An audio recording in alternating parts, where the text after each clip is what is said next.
Hello all, this is doctor Shubhra and welcome to the college mela. सबसे पहले आप सभी लोगों का तहे दिल से शुक्रिया कि आप लोगों ने मेरे वेटरनरी वीडियो को इतना प्यार दिया, इतने उसके ऊपर कमेंट्स आए, लाइक्स आए, मोर देन 11,000 लाइक्स एंड 200 के से ज़्यादा व्यूज़ आए हैं उसके ऊपर। एंड आई एम ग्लैड कि मैंने एक ऐसा वीडियो बनाया जो कहीं ना किसी की हेल्प कर पा रहा है। But I believe with time everything needs updation, और मुझे लगता है now this is the best time to update the information about the veterinary. और जो इन्फॉर्मेशन मैं पहले अपने वीडियोज़ में नहीं दे पाई हूँ तो वो इन्फॉर्मेशन भी मुझे देनी है। उस वीडियो का लिंक मैं डिस्क्रिप्शन बॉक्स में भी रखूँगी और आपको स्क्रीन पर भी कहीं ना कहीं दिख जाएगा। लेकिन उस वीडियो पर क्लिक करने से पहले प्लीज़ आप इस वीडियो को पूरा देखिए so that you can get all the information. इस वीडियो को इंडिपेंडेंटली देखने के बाद भी आप वेटरनरी के बारे में काफ़ी कुछ इन्फॉर्मेशन ले पाएंगे। Veterinary sciences are the sciences basically जो एनिमल्स के साथ में काम करती हैं। जैसे ह्यूमंस के लिए एलोपैथिक मेडिसिन के अंदर MBBS होती है, उसी तरीके से एनिमल्स के लिए वेटरनरी साइंसेज होती हैं। वेटरनरी साइंसेज में एनिमल्स की स्टडी की जाती है पूरी की पूरी, कि उनकी एनाटॉमी कैसी है, फिजियोलॉजी यानी कि इंटरनल बॉडी ऑर्गन्स किस तरीके से वर्क करते हैं, उन्हें किस किस तरीके की बीमारियां हो सकती हैं और किस तरीके से हम उनका ट्रीटमेंट कर सकते हैं। तो basically it is all similar to MBBS। लेकिन फिर भी मैं कहूँगी कि MBBS में भी personally read about one species that is human being, but in animals we have to know about each and everything about various species, क्योंकि बहुत सारी जगहों पर अलग अलग फील्ड में काम करना होता है, अलग अलग जानवरों के साथ काम करना होता है। And on the top, animals cannot explain what they are feeling. So a vet doctor has to diagnose by himself because there is no explanation from the patient कि उसको क्या हुआ है। So आज हम इसी टॉपिक के बारे में बात करते हैं। Animals and human beings are just companion for each other. So we have to protect them from various diseases so as we do for ourselves. Veterinary medicine किस चीज़ में काम करती है? Prevention of the disease, then management, diagnosis and treatment of disease, disorders and injuries in the animals. National Academy of Animal Sciences ये एक ऐसी organisation है जो कि टॉप मोस्ट ऑर्गेनाइजेशन है इंडिया में जो एनिमल्स के लिए डेवलपमेंट पे काम करती है। और ये जो अकेडमी है वो स्टार्ट की गई थी एनिमल्स के इंटरेस्ट के लिए, कैसे उसमें डेवलपमेंट हो सकता है, क्या क्या रिसर्चेज हो सकती हैं, किस तरीके से एनिमल्स को हम प्रोटेक्ट कर सकते हैं from different kind of diseases and all. Veterinary जो डॉक्टर्स होते हैं ये डेफिनेटली डॉक्टर्स ही होते हैं, इन्हें वेट डॉक्टर्स बोला जाता है and these are equivalent to MBBS। जैसे MBBS के अंदर आपको नीट का एग्ज़ाम क्लियर करना होता है, ऐसे ही इन वेटरनरी के लिए भी आपको नीट का ही एग्ज़ाम क्लियर करना होता है। बट जब काउंसलिंग हो रही होती है वहाँ पर जहाँ आप MBBS के लिए काउंसलिंग कर रहे होते हैं उसकी जगह ऑल इंडिया PVT यानी कि ऑल इंडिया वेटरनरी काउंसलिंग में पार्टिसिपेट करना होता है और सेम उसी तरीके से आपको कॉलेजेस लेने होते हैं। अगर आप एनिमल साइंसेज में और एनिमल्स में थोड़ा बहुत इंटरेस्ट रखते हैं देन अमृता पटेल का नाम आपने सुना ही होगा। उन्होंने इस फील्ड में बहुत अच्छा काम किया है। जनरली इस प्रोफेशन के लिए ऐसा कह दिया जाता है कि गर्ल्स को नहीं करना है, बॉयज़ के लिए बेटर है। Yes, to some extent it is true, because आप अगर गांव में रहते हो देन गांव में ना आपको जगह जगह जाकर एनिमल्स को जैसे उनके घर भी जाना पड़ जाता है कभी कभी, सो वो थोड़ा सा टिपिकल हो जाता है। बट इन सिटीज़ गर्ल और a boy both are equivalent, because आप अपना जनरली प्राइवेट सेटअप करते हो या गवर्नमेंट जॉब में भी जाते हो तो इतना इश्यूज़ नहीं आते हैं उसके अंदर। So a girl can also be a vet and it's quite a rich career where you are known as doctor and you treat patient यानी कि animals, and if you are an animal lover then this field is for you। इस career में बहुत सारे लोग अपना private setup करते हैं लेकिन बहुत सारे लोग गवर्नमेंट जॉब्स में भी जाते हैं। तो गवर्नमेंट के लिए बहुत सारे सेक्टर्स होते हैं जैसे कि BAIF या help in suffering, league of postural people या फिर पेटा, ये सारी ऑर्गेनाइजेशंस हैं, ये भी एनिमल्स के लिए काम करती हैं। देखिए आपको मैं फिर भी कहूँगी कि बहुत सारी इन्फॉर्मेशन हैं जो आप उस वीडियो से लीजिएगा जिसको कि मैं आपको लिंक दे रही हूँ, क्योंकि उसमें मैंने आपको डिटेल में बताया है कि आप कौन कौन से फील्ड में जा सकते हैं और किस तरीके से आप अपनी वेटरनरी साइंस की जो नॉलेज है उसको स्प्रेड कर सकते हैं और एनिमल्स को प्रोटेक्ट कर सकते हैं। So this video is the companion video for that, कि आप उसके साथ साथ इसको भी देखिए एडिशनल इन्फॉर्मेशन के लिए। In short I would explain you that eligibility for this exam is 11th and 12th bio physics and chemistry के साथ में इंग्लिश आपके साथ होनी ही चाहिए। देन उसके अलावा आपको नीट का एग्ज़ाम देना है। अगर आप नीट का एग्ज़ाम क्लियर नहीं कर पा रहे हैं या फिर नीट नहीं दे रहे हैं then you have to go for straight entrance examination examination. अब स्टेट जो है वो हर एक स्टेट अलग अलग एग्ज़ाम करा सकता है, जैसे कि फॉर एग्जांपल राजस्थान में आरपीवीटी होती है, तो उसका जो एग्ज़ाम है वो कराते हैं। तो अगर किसी ने नीट नहीं दिया है, वो क्लियर नहीं भी कर पाए, क्वालिफाइंग मार्क्स नहीं आए हैं, तो भी आप वो जो स्टेट वाला एग्ज़ाम है वो दे सकते हैं और वहाँ के थ्रू भी आप वेटरनरी में एडमिशन ले सकते हैं कॉलेज के अंदर। शॉर्ट में आपको थोड़ा सा प्रोसीजर बता देती हूँ कि 11th और 12th में आपको बायो, फिजिक्स एंड केमिस्ट्री के साथ में इंग्लिश के साथ में आपको क्लियर करना है। फिर उसके बाद में आपको नीट का एग्ज़ाम देना है। अगर नीट का एग्ज़ाम नहीं दे रहे हैं तो या दे भी रहे हैं तो आप स्टेट का जो भी आपका एंट्रेंस एग्जामिनेशन है आप वो दीजिए। इसके बाद काउंसलिंग में पार्टिसिपेट कीजिए and during counselling you have to choose the college you want. So this is the basic procedure of choosing a vet college. ये जो कोर्स है ये 5.5 ईयर्स का होता है। जब आप अपना कॉलेज पूरा कर लेते हैं विद 1 ईयर रोटेटरी इंटर्नशिप, तो उसके बाद आपको अपना सर्टिफिकेट मिलता है और ये जो सर्टिफिकेट है ये आपको स्टेट के साथ में वेरीफाई कराना पड़ता है। A doctor can not work without getting himself or herself registered into the state, जिस भी स्टेट में आप काम कर रहे हैं। ग्रेजुएशन अपनी वेटरनरी साइंसेज में कर ली है तो उसके बाद आप चाहें तो मास्टर्स के लिए भी जा सकते हैं। अलग अलग स्पेशलाइजेशंस होते हैं, जैसे एमबीबीएस में होता है।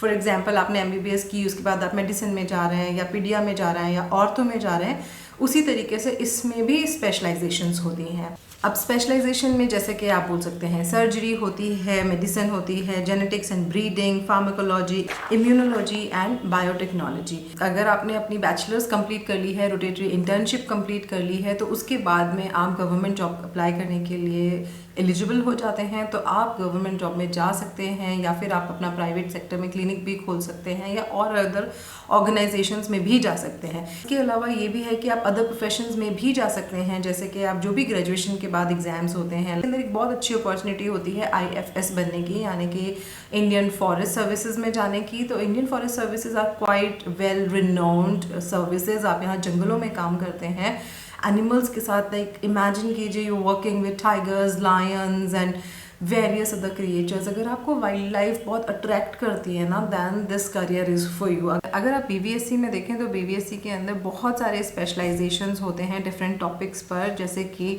BBSc animal genetics and breeding में होती है, एनिमल न्यूट्रिशन में, वेटरनरी माइक्रोबायोलॉजी में, veterinary pathology, surgery and radiology and live stock production and management. Yes, surgery भी होती है इसके अंदर। तो वेट सर्जन्स भी होते हैं जो कि प्रॉपर OT यानी कि ऑपरेशन थिएटर्स जो होते हैं उनके अंदर सर्जरी करते हैं। It's a win win situation for those who have compassion about animals and they want to live life with nature. All India PVT counselling में पार्टिसिपेट करने के लिए NEET is the entrance examination. लेकिन अगर आपको ऐसे कि और भी एग्जाम देने तो इसके लिए और भी एंट्रेंस एग्जामिनेशंस होते हैं, सच एज RPVT जो कि राजस्थान की होती है, या फिर AAUVET Assam agriculture university veterinary entrance test, या फिर OUAT Orissa university of agriculture and technology common entrance test UP की होती है, जैसे वेटरनरी एंट्रेंस एग्जामिनेशन वहाँ का होता है। तो आपको ये चीज़ें अपने स्टेट से कंफर्म करनी होंगी कि आपके स्टेट में कौन सा entrance examination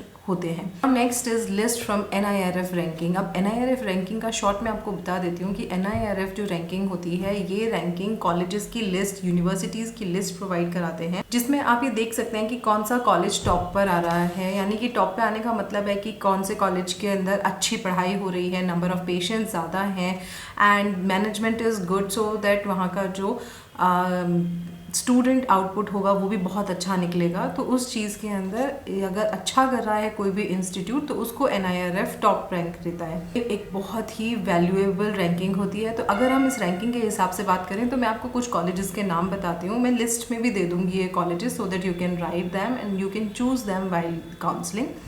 so first is BHU Varanasi, AMU Aligarh is the next one, GB Pant University of Agriculture and Technology Pantnagar, Annamalai University Chidambaram, Mumbai University Mumbai, Junagadh Agricultural University Junagadh, Tanuvas Chennai, Anand Agriculture University, Indian Veterinary Research Institute Uttar Pradesh, College of Veterinary Sciences Ludhiana Punjab, etc. NIRF का जो link है जहाँ से directly आप veterinary के लिए colleges देख सकते हैं, वो लिंक मैं आपको डिस्क्रिप्शन में दे दूँगी, सो you can directly click on that link और वहाँ से आप पूरी इन्फॉर्मेशन ले पाएंगे कि किस तरीके से कौन से कॉलेज की रैंकिंग हाई आ रही है।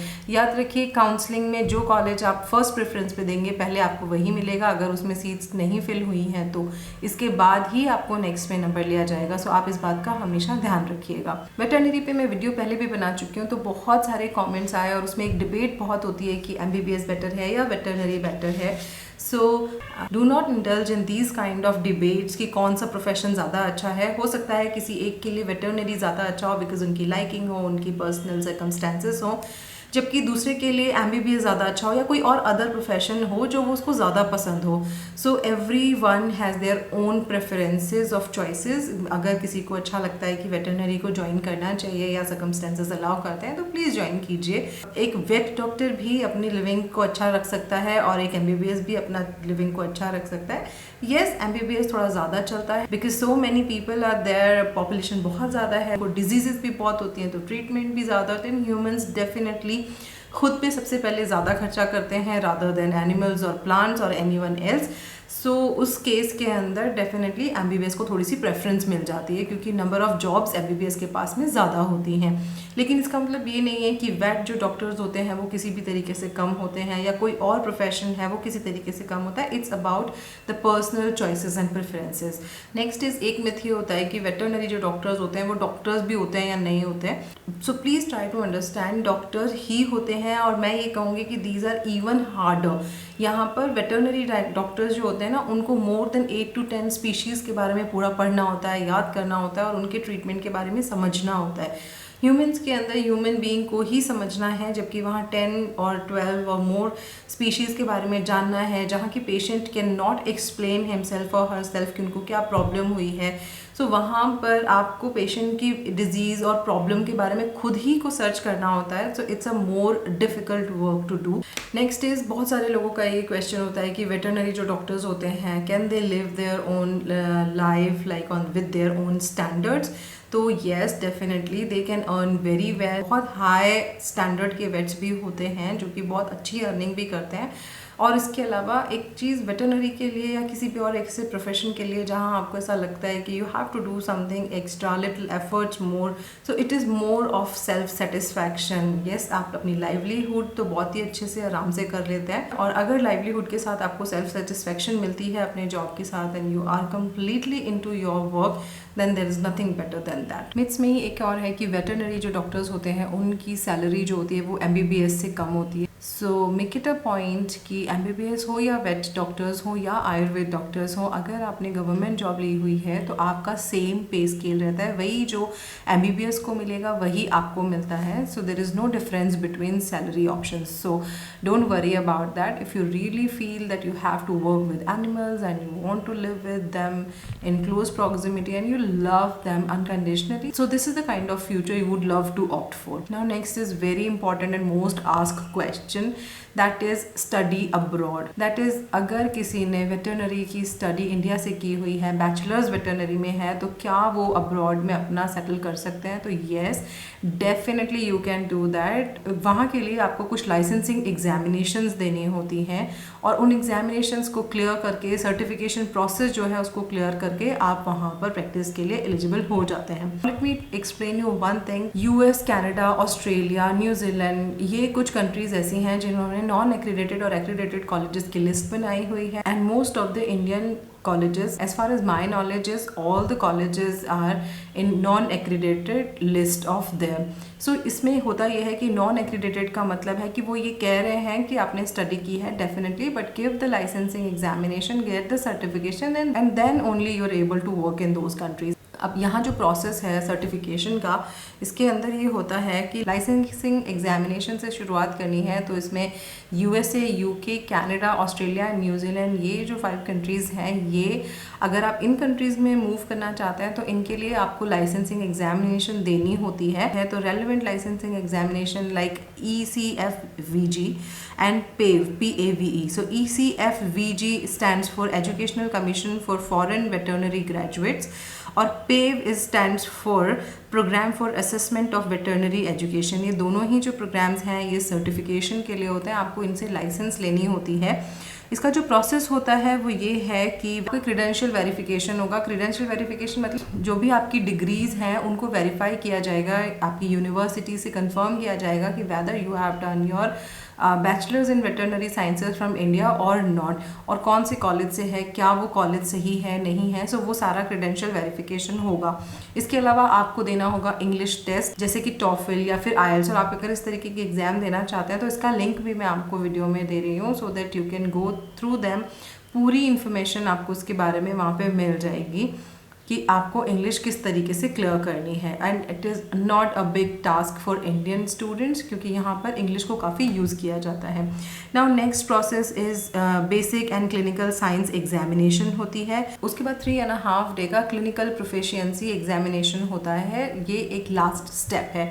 इन सारे स्टेप्स को अगर आप क्लियर कर पाते हैं उसके बाद आपको लाइसेंस मिल जाता है that you can work in these countries, और इन कंट्रीज के हर स्टेट में ये लाइसेंसिंग अवेलेबल होती है। इन लाइसेंसेस को लेने के बाद आपको नेवल एग्जामिनेशन देनी होती है।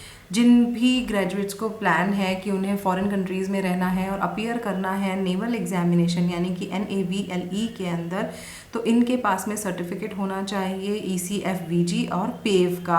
नेवल जो एग्जामिनेशन है बेसिकली मैं उसके बारे में आपको बताती हूँ कि ये north American veterinary licensing examination है। तो इसके अंदर बहुत सारे सर्टिफिकेशन एग्जामिनेशन होते हैं जो कि मैंने आपको बताई दिए। ये जो सर्टिफिकेशन एग्जामिनेशन है नॉन एक्रीडेटेड जो कंट्रीज़ होती हैं उनके लिए होते हैं। तो इन सब एग्जाम्स को क्लियर करने के बाद, लाइसेंस लेने के बाद, सर्टिफिकेशन के बाद you can work in these very well earning countries. यहाँ पर अर्निंग बहुत ज़्यादा हाई होती है। In these countries they love there animals a lot, और वो उनके साथ बहुत केयरफुली रहते हैं, तो उनका बहुत ध्यान रखते हैं and they are very much aware about health of their animals. तो यहाँ पर अर्निंग भी बहुत अच्छी होती है। Now next is eligibility for the fellowships and practice as a veterinary doctor. यहाँ आपको अपना सर्टिफिकेशन या लाइसेंसिंग लेनी है, उसके बाद में आपको एनरोल करना है, प्रूफ देना है ग्रेजुएशन का, वेटरनरी कॉलेज की क्रेडेंशियल्स आपको वेरीफाई करवाने हैं, और उसके बाद इंग्लिश का यानी कि IELTS और टॉफिल के एग्ज़ाम होंगे। बेसिक और क्लिनिकल वेटरनरी साइंस नॉलेज ली जाएगी,